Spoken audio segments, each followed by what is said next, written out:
दोस्तों, आज के इस वीडियो में हम भारत में अपनी विशाल सल्तनत कायम करने वाले उन मुगल बादशाहों के अंतिम समय और उनकी मृत्यु के बारे में जानेंगे।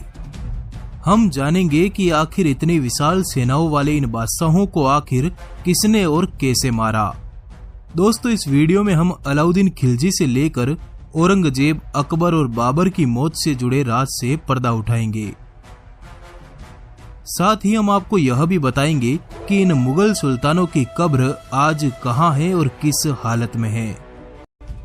अलाउद्दीन खिलजी की कब्र।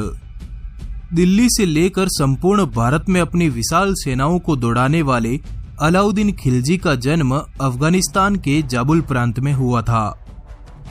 बचपन में ही पिता के गुजर जाने के बाद अलाउद्दीन खिलजी के चाचा जलालुद्दीन खिलजी ने ही उसे पाल पोसकर बड़ा किया। उसके चाचा दिल्ली के सुल्तान थे।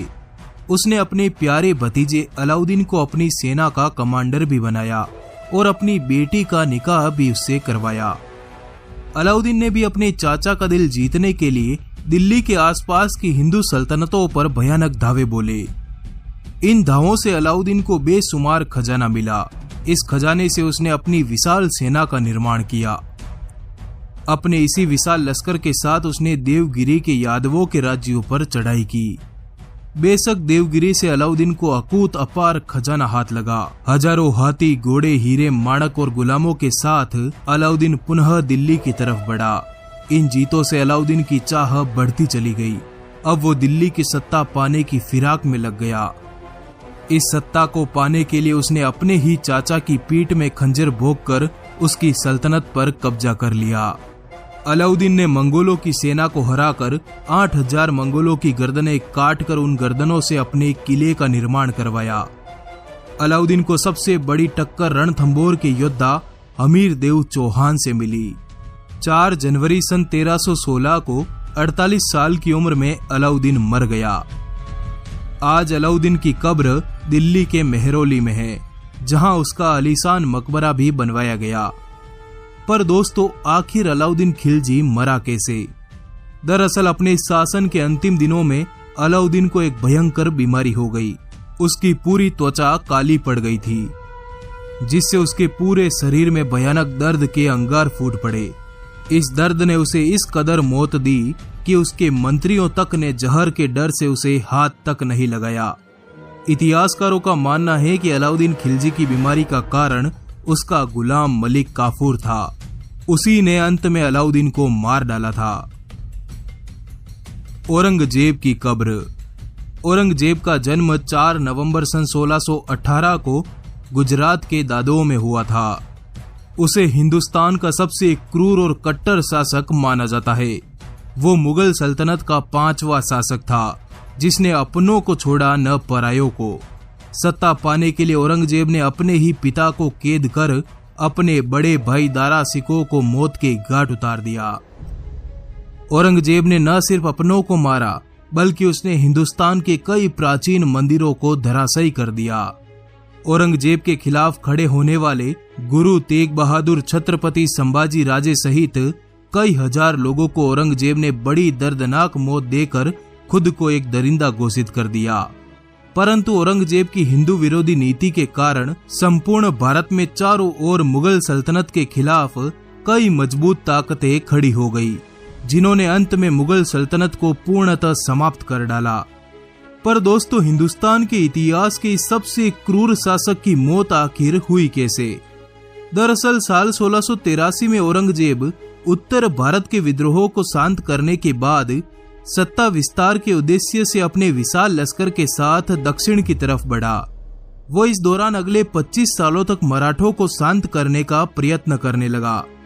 और इसी बीच 3 मार्च सन 1707 को 88 साल की उम्र में महाराष्ट्र के अहमदनगर में ही औरंगजेब की मौत हो गई और उसे महाराष्ट्र के दौलताबाद के फकीर बुरहानुद्दीन की मजार के पास ही दफना दिया गया।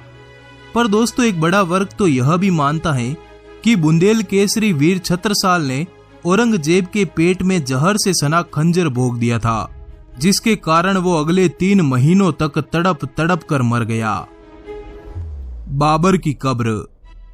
हिंदुस्तान में मुगलिया सल्तनत की नींव रखने वाले बाबर का जन्म 14 फरवरी सन 1483 को उज्बेकिस्तान देश के अंदीजान नामक एक छोटे से कस्बे में हुआ था।